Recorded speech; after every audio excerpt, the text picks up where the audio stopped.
Anyway, this happened when I was in school. Oh, I was about 6th grader. And it's a story of my aunt and uncle.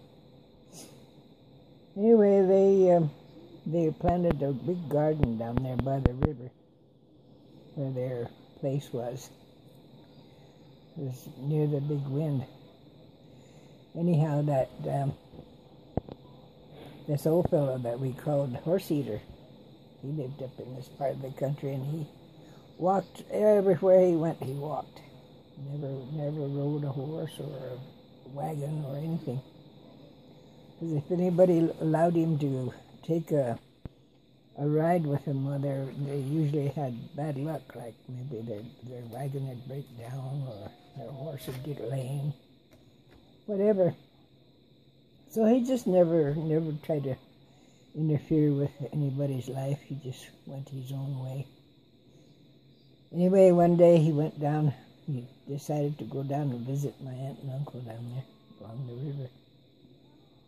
My aunt and uncle, that day before that, they'd spent a whole day. My uncle dug a real deep hole because there was deer and some kind of little animals that they couldn't see if they came at night. Anyhow, they'd rob their garden. So the old man, he got mad and he said, well, I'm going to fix them. So he went out and he dug this post into the ground, tamped it in real good, put in a crossbar on it. And he told the old lady, he said, I want you to get some old clothes out. All right. So he went out and he found an old hat. And he fixed a wig out of gunny sack. Made the face and the wig out of the gunny sack. Tied it up and made it into a round head. Put it on that post. Anyway, he was real proud of his job as a scarecrow builder. And the old lady, she came out and she was happy because she had something that was going to scare the varmints out of their garden. Anyhow, that day they enjoyed their scarecrow. Oh, it was fun to look at. They enjoyed it. They were sitting outside laughing and talking about how it was going to improve their garden by running off all the varmints that came there, stole their stuff. Well, that evening came and they sat outside for quite a while till it got dark. And they couldn't see very well, so they went in. Got in ready for the night, got prepared, and they went to bed. Well, early the next morning, they heard a big ruckus outside. There was a can that got turned over and a bucket that got turned over. My goodness, there was a horrible racket out there. My aunt says, hey, old man, she said, maybe you caught something out there. You better go see. So he rushed up and got himself all clothed up and he went out. And when he went out there, he found somebody was wrestling his scarecrow. He said he was just a grunting and a groaning and a straining and making all kinds of noise and telling that scarecrow, he said, how come you didn't talk to me when I was talking to you? Take that and take this. And he'd kick at it, he'd hit at it, grab it, wrestle it around. Finally, he got so mad that he just grabbed a good hold on that post and he just wrestled it till he dug it out of the ground and threw it on the ground out there. And he was jumping up and down on it, just cussing up an Indian storm. And anyway, my uncle says, hey, he said, what are you doing? Are you crazy or what? He said, I spent all day yesterday fixing that, he said. And here he said, you come along and Tear it up, he said. Look at what you did to my Scarecrow.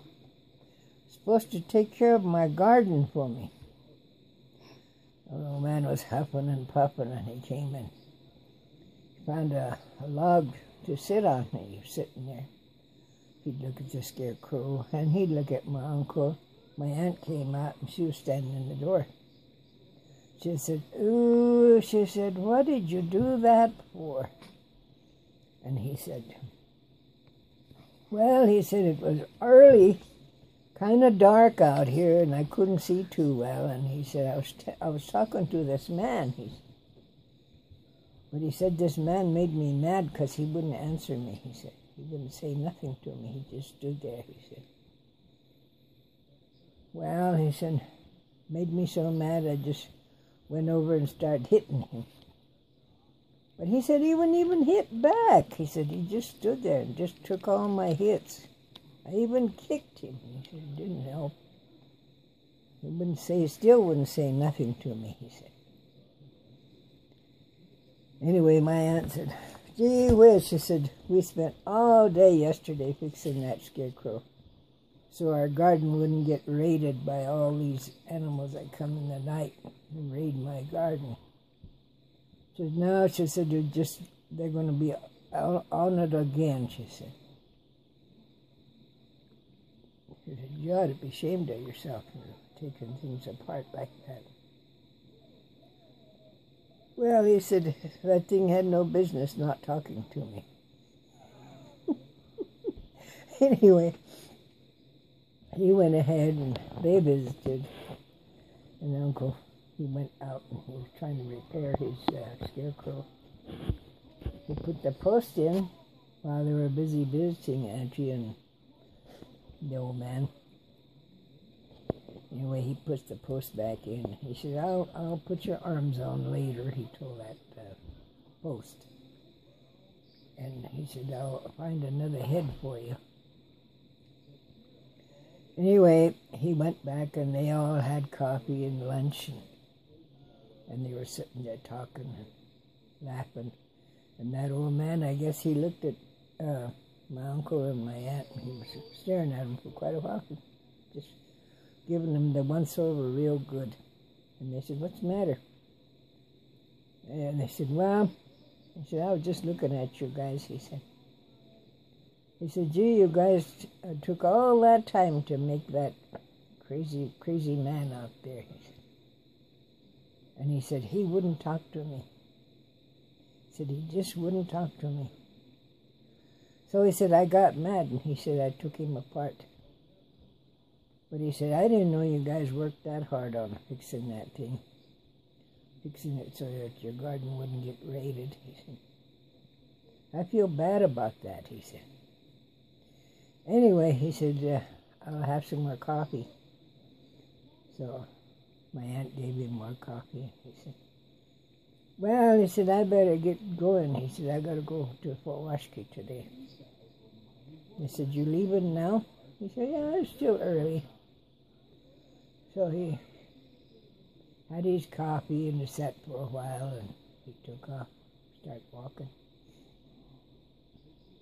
And my uncle said, you know, sometimes I feel sorry for that old man.